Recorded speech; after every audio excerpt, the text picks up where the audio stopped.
Shalom saudara terkasih di dalam Tuhan, balik lagi dengan saya di channel Anak Tuhan, dan kali ini kita kembali lagi bersama Bapak Pendeta Daud Tony, di mana dia akan mengusut tuntas Kristen progresif ini. Dan Kristen progresif ini adalah namanya saja yang diganti, kata Pak Daud. Dari zaman dahulu ini sudah ada dan dilarang ya, karena ajarannya itu berbelok dan tidak sesuai oleh firman Tuhan.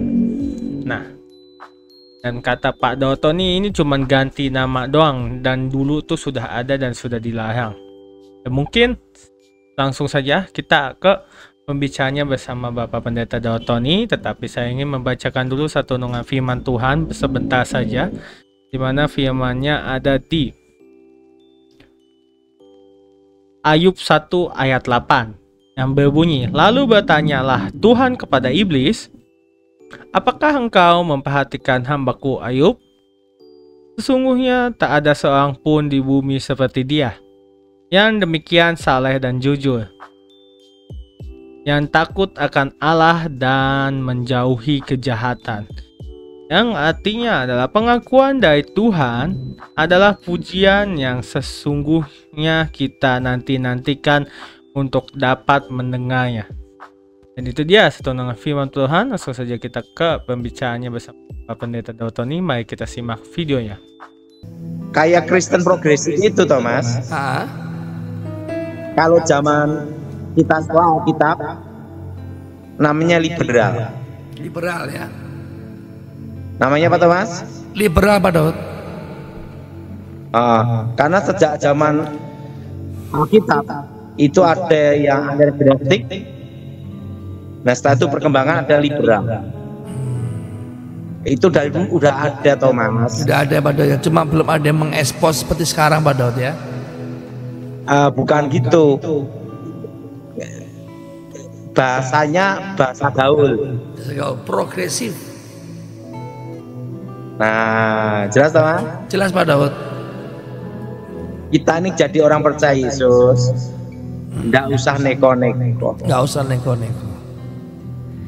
Yes. Percaya Tuhan, pegang sampai mati hidupmu. Yes. Menyelesaikan dengan baik. Dengan baik sampai pertandingan. Kalau kita pernah berbuat dosa, kita semua pasti pernah berbuat salah. Salah. Tapi bagaimana kita memperbaikinya? Jangan berbuat dosa yang sama, Pak Daud ya. Ya, selesai kan, Thomas? Selesai. Nggak usah neko. Nggak usah neko-neko, nggak usah aneh-aneh. Tentang perpuluhan, kalau tidak mau perpuluhan, Ya sudah. ya sudah. Nggak usah neko-neko. Nggak usah neko-neko, nggak usah ngomel ya. Ya, hidup itu tergantung hatimu dan hatimu lagi. Betul. Oke, Pak Daud. Mas. Pak Daud, sekarang kalau orang Kristen ya, penginjilan tapi tato tambah tato itu gimana, Pak Daud? Nggak usah mikirin tato lah. Terus pakai anting-anting Sebisa gitu, Pak mungkin Daud. Kita orang Kristen nggak usah tato-tatoan. Betul, Pak Daud. Kalau tato itu ada Sebisa konsepnya, Pak Daud? mungkin.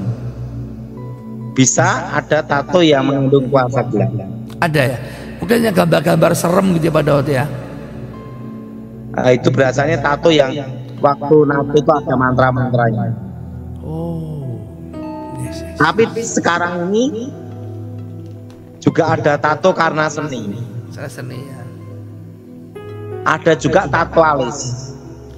Itu gimana, Pak? Kalau tato alis, Pak? Boleh nggak? Itu urusannya mereka lah. Bersama. Kalau gini, kalau tato alis sama semir bedanya apa sih? Gitu Ya, ya, Pak pikir Daud. sendiri. Intinya tomat semir ya. Semir, Pak Daud.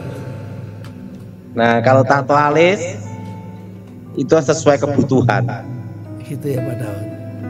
Jadi saya tidak ngasih komentar. Yes, Pak Daud. Siapa, Pak Daud?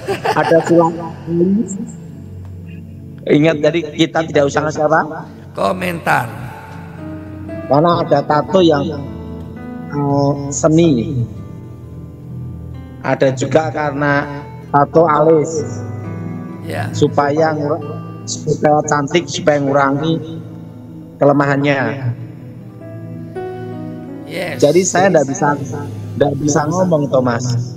Ya Pak Daud. Saya tidak bisa ngasih komentar. Yes Pak Daud. Tapi kalau tato yang berhubungan dengan kuasa gelap itu yang tidak boleh. Yes. Nah, menurut Thomas gimana? Oke lah Pak Daud. Tapi Saya tidak sebaliknya ngasih apa, Thomas? komentar. Tapi lebih baik menerima apa adanya, tidak usah tato-tatoan. Betul. Siapa Daud? Oke. Kalau Oke. saya ini seumur hidup saya dari lahir sampai sekarang, Thomas, saya ini tidak pernah Semir. disemir. Dahsyat ya, masih hitung terus ya.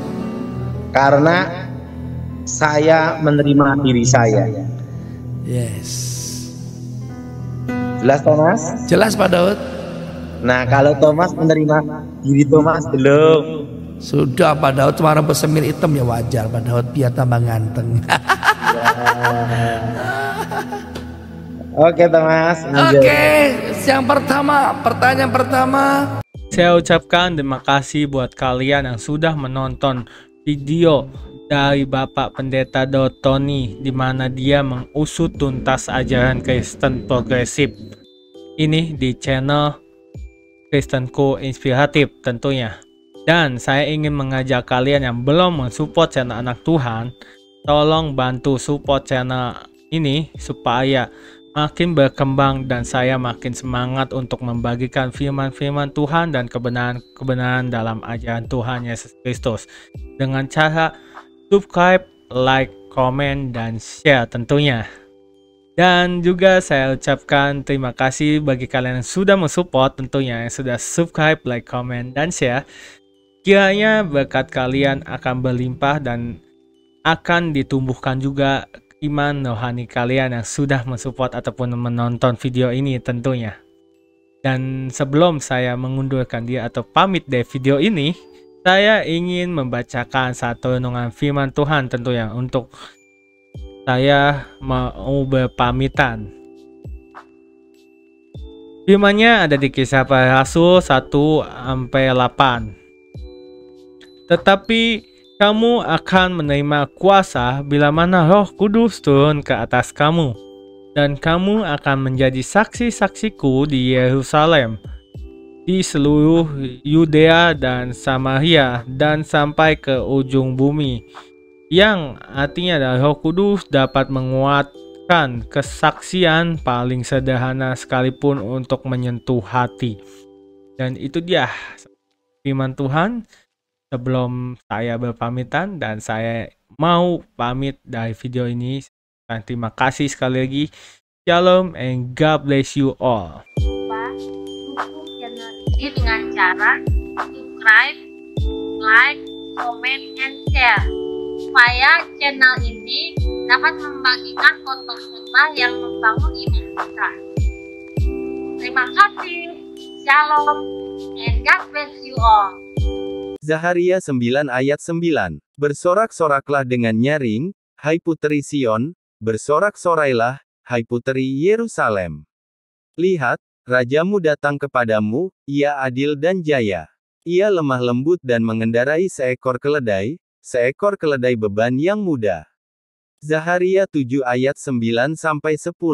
Beginilah firman Tuhan semesta alam, laksanakanlah hukum yang benar dan tunjukkanlah kesetiaan dan kasih sayang kepada masing-masing. Janganlah menindas janda dan anak yatim, orang asing dan orang miskin, dan janganlah merancang kejahatan dalam hatimu terhadap masing-masing. Yohanes 8 ayat 44. Iblislah yang menjadi bapamu dan kamu ingin melakukan keinginan-keinginan bapamu. Ia adalah pembunuh manusia sejak semula dan tidak hidup dalam kebenaran, sebab di dalam dia tidak ada kebenaran.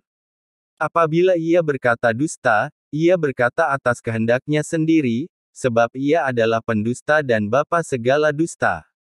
Yohanes 4 ayat 24. Allah itu roh dan barang siapa menyembah dia, harus menyembahnya dalam roh dan kebenaran. Yohanes 15 ayat 26. Jikalau penghibur yang akan kuutus dari Bapa datang, yaitu roh kebenaran yang keluar dari Bapa, ia akan bersaksi tentang aku. Yeah.